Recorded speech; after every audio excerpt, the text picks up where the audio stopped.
तो अक्षर ब्रह्म योग बहुत प्यारा ये जो है अध्याय है। इसमें अर्जुन ने 7 प्रश्न पूछे भगवान से। उन 7 प्रश्नों पे हम बिल्कुल 1 मिनट में चर्चा करेंगे, 6 प्रश्नों पे, और 7वें प्रश्न का भगवान ने बहुत लंबा उत्तर दिया, उसी पे चर्चा करने वाले हैं। अर्जुन ने पूछा, भगवान ब्रह्म क्या है? तो भगवान ने कहा, अक्षरम परमम।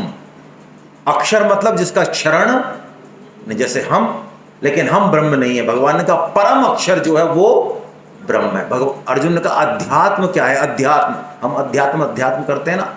भगवान कह रहे हैं, देखिए क्या शब्द बोल रहे हैं, स्वभावो अध्यात्म उच्यते। हमारा स्वभाव, ओहो क्या है भैया हमारा स्वभाव?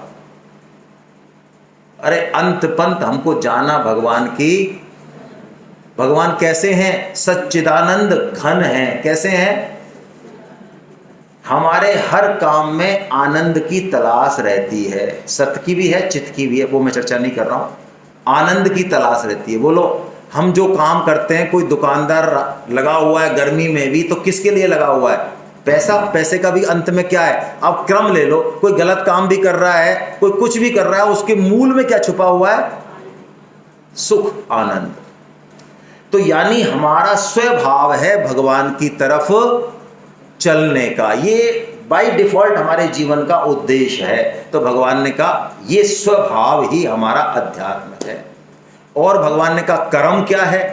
तो भगवान ने कहा देखो, जब हम सारे जीव महाप्रलय हो जाती है तो भगवान के सूक्ष्म शरीर में चले जाते हैं हम सब।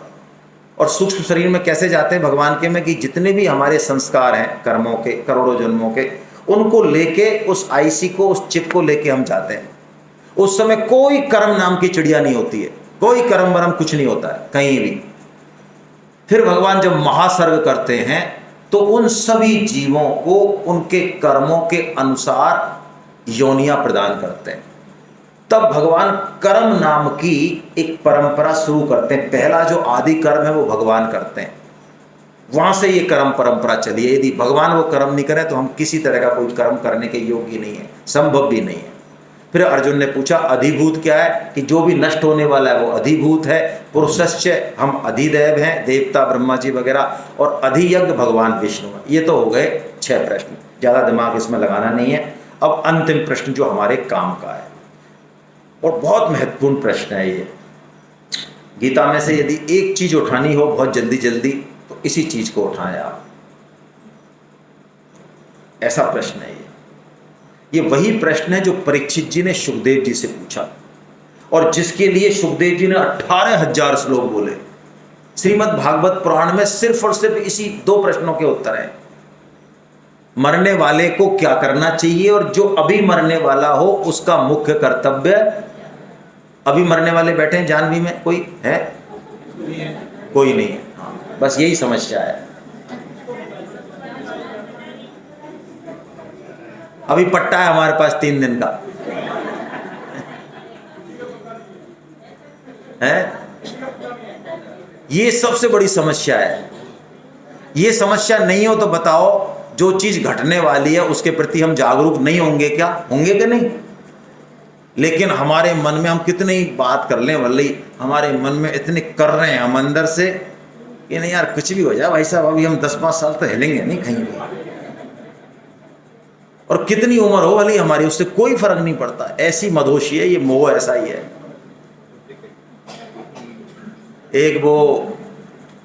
एक सज्जन जो है वो जाते थे, वो उनके कथा में जाते थे सुनने। तो एक दिन वो लेट हो गए, बिजनेसमैन थे, व्यापारी थे। तो महाराज जी ने कहा अरे यार आज आप लेट कैसे हो गए इतने? अरे कि महाराज आज क्या करें, आज हमारा वो जो लड़का है ना दुकान पर बैठता है, वो पट्टा खुद कह रहा कि मैं भी चलूँगा सत्संग में। पापा जी तुम कहाँ जाते हो रोजाना? अरे कि तुम उसको ले आते यार, ऐसी क्या बच्चे हैं कि बच्चों को तो लाना? अरे महाराज कैसी बात करते हो आप, फालतू बात। बच्चों का हृदय कच्चा है, कच्ची माटी है। आवाज़ तुम्हारी कोई बात लग गई, आवाज़ बाबा जी बुर्रा हो गया, दिक्कत हो जाएगी। यार कमाल है यार, हम आप भी तो सुनते हो, 4 दिन से लगातार सुन ही लो। या भाई साहब हमारी छोड़ो आप, हम तो एकदम छाती को कर्री करके आते हैं एकदम। हम तो छाती कर, बोलो आप भाई साहब भागवतम बोलो, बोलो बोलो गीता, बोलो बोलो बोलो गीता, हमारा क्या कर लेगा कोई? ऐसे अंदर से एकदम से।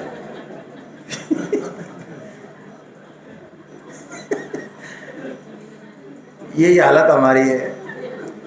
श्री कृष्ण कितना ही चिल्ला लें कि भाई साहब जीवन क्षण भंगुर है। हाँ हाँ बिल्कुल, आप बिल्कुल ठीक कह रहे हैं, एकदम सही कह रहे हैं आप।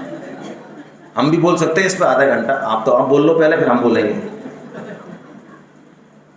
लेकिन अर्जुन बड़े सिंसियर हैं। अर्जुन पूछ रहे हैं, प्रभु अंत काल में आप कैसे जानने में आते हैं प्रभु? हम ऐसा क्या करें कि आपको जान जाए, आपकी स्मृति रह जाए, आपकी तरफ हमारा चित्त चला जाए प्रभु? ऐसा क्या गणित है? तो भगवान देखिए यहाँ पे पहले रूल नंबर 1 और 2 बताते हैं और फिर मिक्सिंग करके एक ऐसा जीवन जीने की कला देते हैं एक ही चरण में। ये गीता की खासियत है।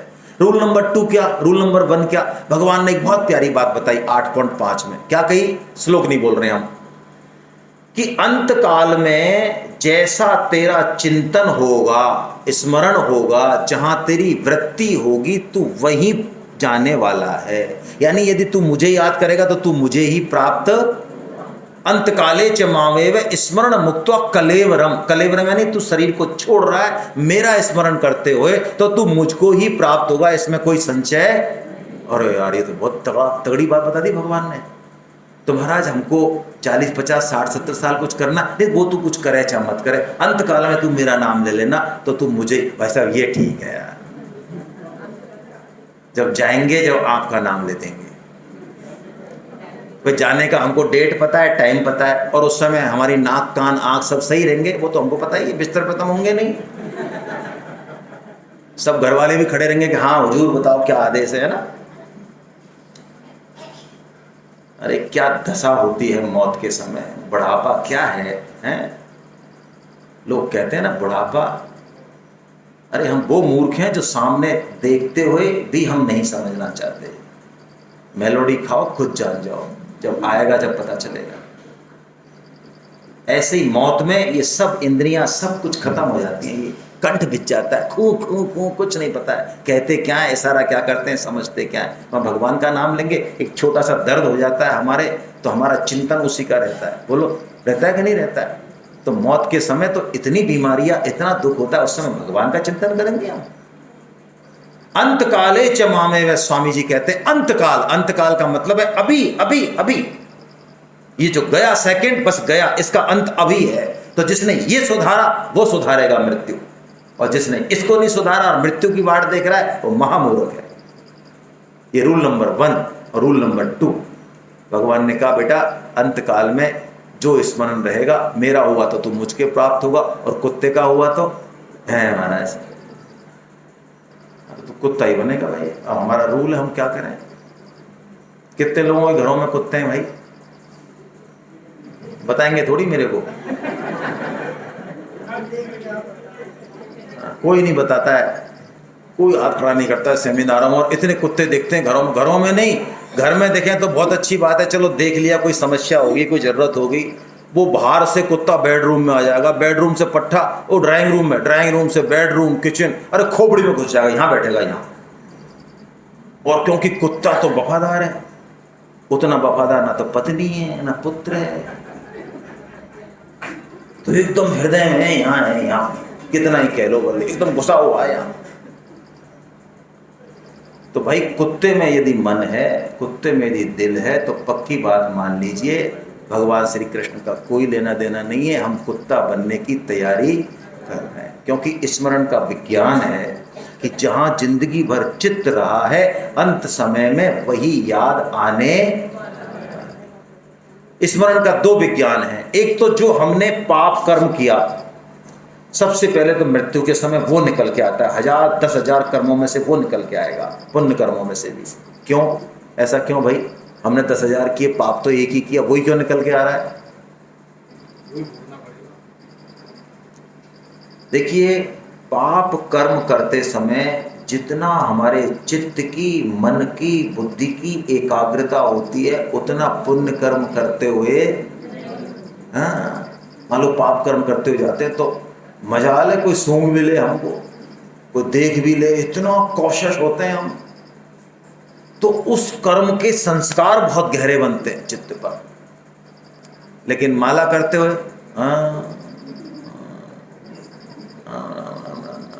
अच्छा भाई साहब, क्या चल रहा है आपका?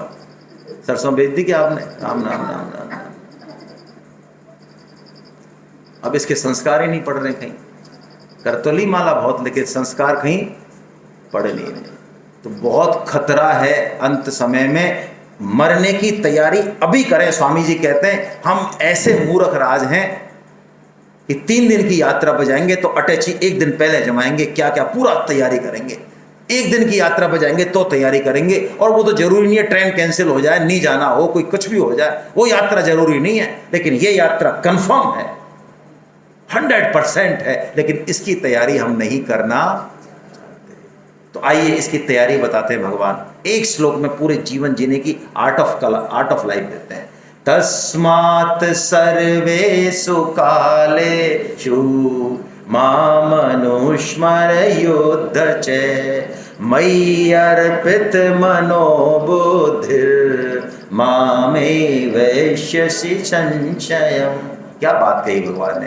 तस्मात् इसलिए, रूल नंबर 1 और 2 बताने के बाद, तस्मात् इसलिए सर्वेषु कालेषु, ओहो सर्वेषु कालेषु, हाँ भगवान कहते हर क्षण माम अनुस्मर, मेरा अनुस्मरण, स्मरण नहीं कहा भगवान ने, क्या कहा?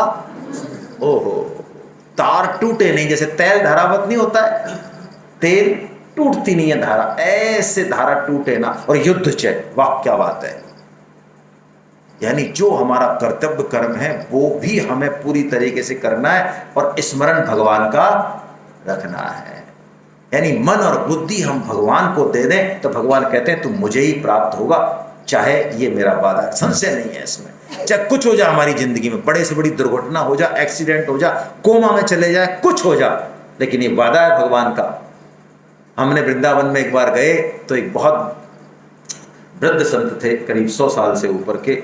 उनसे ये 2013 में हम बैठे थे करीब 100-150 लोग। तो मैंने एक प्रश्न किया, हमने पढ़ाई था उस समय, गीता क्लास में थे हम। तो मैं कि महाराज ये अंत समय में हमने मेहनत करी मान लो अभी, और हम कोमा वोमा में चले गए, कहीं एक्सीडेंट हो गया तो भगवान की तो याद आएगी नहीं, फिर हमारा क्या हाल होगा। तो देखो संतों की बात बहुत विलक्षण होती है, जो शास्त्रों में नहीं मिलती है भाई। कई बार उन्होंने ये बात कही कि यदि आप अपने मन बुद्धि को सच्चे भाव से भगवान में लगाते हैं तो ठाकुर जी अंत समय में आपकी जिद्गा पे बैठेंगे खुद। हमारी तो इतना ही ड्यूटी है कि जितना हम कर सकते हैं उतना करें, बस दैट्स ऑल। अनुस्मरण करें और युद्ध भी करें, ये संभव है। जब हम प्रैक्टिस करेंगे, इसकी अभ्यास करेंगे, तो हमारे सारे काम होंगे ऑफिस के, घर के, और अंत में एक सबकॉन्शियस माइंड से एक भगवान का स्मरण चलता रहेगा, सतत चलता रहेगा, सतत। लेकिन ये धीरे धीरे होता है ना। इसी को अनन्य भक्ति कहा भगवान ने, है ना। फिर भगवान ने मरने के बाद 2 गतियों का वर्णन किया, एक तो शुक्ल गति और एक कृष्ण गति।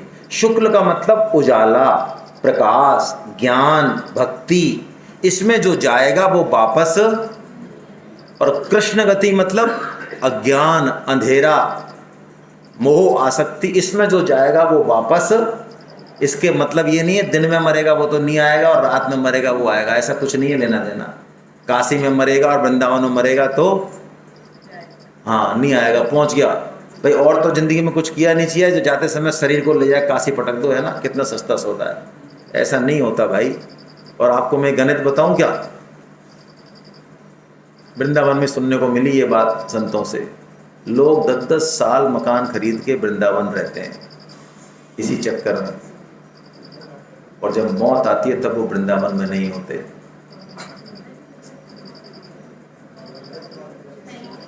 क्या लगता है हाथ में हमारे में सिस्टम? ऐसा नहीं है भाई। इसलिए जो हाथ में है उस पे काम करें। हरे कृष्णा।